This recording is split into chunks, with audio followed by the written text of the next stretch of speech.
Le sujet n'a quasiment pas été abordé lors de la conférence de presse donnée peu avant son départ. Pourtant, la tournée de Donald Trump dans les pays du Golfe s'avère cruciale alors que sa politique protectionniste déstabilise l'économie américaine et inquiète l'opinion publique. En Arabie Saoudite, première étape de son périple, le président vient signer de juteux contrats commerciaux. Le président Trump considère le Royaume d'Arabie Saoudite comme un facteur essentiel pour attirer les investissements étrangers, ce qui constitue un élément important de sa politique intérieure. Et c'est un message qu'il veut bien sûr envoyer à sa base électorale. Même objectif au Qatar et aux Émirats arabes unis.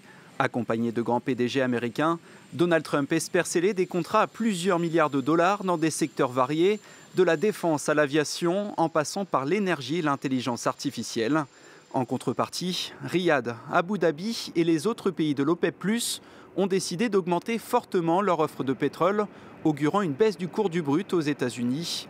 Une bonne nouvelle pour l'ex-promoteur immobilier qui, au-delà des investissements américains, profitera de ce séjour pour développer ses propres activités.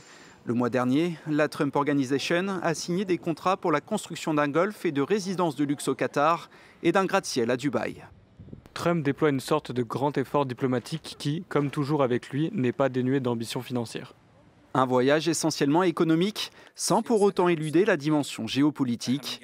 À Riyad, Donald Trump rencontrera les dirigeants des 6 pays du Conseil de coopération du Golfe, dont l'influence diplomatique ne cesse de grandir. Il sera question des grands sujets régionaux, le nucléaire iranien, les attaques des Houthis au Yémen, la Syrie et bien sûr Gaza, un sujet de profonde discorde entre Israël et l'Arabie Saoudite, les deux grands alliés des États-Unis dans la zone.